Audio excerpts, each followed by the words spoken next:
Have you ever met anybody with foot-in-mouth syndrome? You know, the kind of person who walks into a room where there's already a group of people and you're always experiencing secondhand embarrassment because this person can't keep control of what they say. Like, they just seem to have no filter. They just spurt things out. They don't think about the consequences of what they're saying. They embarrass themselves and they kind of embarrass you at the same time. Or have you ever met anybody who's just very easily triggered? Like, you just know you have to walk on eggshells when you're around them because any little thing that you say, you know it's going to get them triggered. The reason why I'm asking this question is because I don't think we realize, and this is only part of the issue, obviously, it's only part of the problem, but I don't think we realize how much what we eat and our diet, how much that actually affects our emotions and our personality and our spiritual state.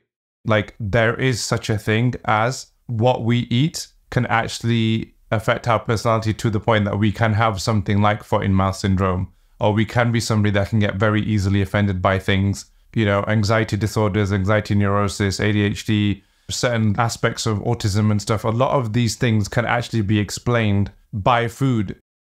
But rather than making this a discussion about Western medicine and what Western medicine says about that, I want to talk about the spiritual aspects of this because I don't think that gets enough attention. I want to start with a story. This story is kind of when I first started to understand this, and then since then I've had many experiences after that, which has helped me understand this even further. I want to come at this from the spiritual element or the spiritual aspect of things. So hopefully that we can take charge of our own lives, especially in these times of mental health epidemics and spiritual struggles and what have you. So just to tell you a really quick story, going back several years now, I was invited to an iftar at a Scouts club. So it was a weekend thing. You know, we were invited around 4 or 5 in the afternoon, lots of little kids there from age ranges from about, say, 5 to about 11 or 12. And then, you know, the adults were helping out and supervising. Parents were there with their children. It was a community event, which my wife and myself were invited to. It was summer months, so iftar was going to be around 8, 9 o'clock. But we'd arrived there around about 5:30. It was still daylight. And the kids are in the grounds outside this community hall and they're playing football and they're just doing their activities and they're having fun. Now, I was starting to fatigue, right? I'd been fasting all day and I was now starting to slow down. I was starting to fatigue. So I just went and sat on the bench and I just observed the kids playing and the parents getting involved. I just watched them playing football with each other. And one of my friends who was part of this community initiative, he came and sat next to me and we spent about half an hour just chatting to each other, just catching up about life and what was going on and what was happening. And about halfway through that conversation, he said, "You know, you're so different today." I said, "What do you mean?" He said, "You know, normally when you're sat next to me or when I meet you," he said, "you know, even though I enjoy hanging around with you," he goes, "you always make me really nervous because you always have something to say to me." I said, "What do you mean?" He said, "You know, you're always taunting me about something. You're always criticizing something. Or you're always having a go at me about something. You're always forcing me to pull myself up in some way." And, you know, it was such a shock when he said that to me. I actually did not know that about myself. I had no idea that I was making people around me uncomfortable. First thing I did was, of course, apologize to him. It took me a while to bring myself to center. I was so shocked by what he said that I didn't even have time to think that I owe an apology. So I had to spend some time just processing what he had said to me. And then, of course, eventually I apologized to him. And it really, really made me think for a number of hours after that and a number of days. At that point, I actually did say it's because I'm really tired and I'm so empty of food that I don't have the energy to say or do anything. But as soon as we broke our fast, as soon as we did iftar, I noticed that kind of energy and stamina coming back where I actually had the temptation to say something to him about something. And that's when I first realized that the food that I'm eating is feeding my nafs. The reason why I'm pulling him up and why I'm criticizing him and exhibiting these microaggressions towards him, thinking to myself that I'm being a good friend and that I'm giving him constructive criticism, is actually got nothing to do with any of that. Actually, everything to do with my nafs. That the reason why I was criticizing this person and I had convinced myself that I'm doing him a favor because he's my friend was actually a lie. And the fact that I had to go without food to come to this realization, for that to present itself, actually taught me a lot that the food that we're eating is feeding our nafs. And that nafs is creating illusions in front of us and we're not able to see through the smoke and realize that we're actually deluding ourselves or deceiving ourselves. And so I really started changing my behavior after that. I became a lot more careful, not just with him, but with everybody after that, being really careful about pulling people up and saying things to people and being careful about how the food is affecting that. Just recently, a couple of months ago when it was Eid, I'd been waiting for food. The food doesn't come straight away. You have to wait a while, I was starting to feeling a bit lightheaded just purely because, I was waiting for the food to come along. And because obviously it's Eid, I overindulged. I had quite a bit of the main course, then I had quite a bit of dessert, then I had a couple of cups of tea. And I was just speaking to a teenager and hadn't realized I'd gotten away with myself. And we ended up having a little debate about something. And I overreacted to the situation. I overspoke. My sister actually had to pull me up. And I thought to myself, why did I do that? I've been fine for the last couple of hours. Why did I suddenly get overcharged? And I realized it was just because of what I'd ate. Like it had fed my nafs, and so my nafs then needed to win the argument. It needed to prove itself. It needed to assert itself. And it's something that's really kind of seeped into my consciousness now, like really thinking about what I'm eating and how it's affecting my behavior. And actually, if you look into Ayurvedic medicine, Tib medicine, Chinese medicine, these different schools of medicine are very complementary of each other. So they're actually very similar in the way that they think about things. And they do talk a lot about how food affects our emotions and how it affects the different organs in the body and how the different organs in the body actually affect our personalities. If you have too much, what they say, heat in the lungs, you're going to get very easily triggered by things. If you're not eating a lot of like spices and warming foods that really target the lung and really overheat it. But I think a lot of this is actually very well encapsulated by Ibn Khaldun. He talks about this in the Muqaddimah. He actually does a comparison between those groups of people that live in luxury, that have access to a lot of food. So they eat plenty, they eat a lot of foods that have moisture in, but also they have a lot of seasoning on their foods as well.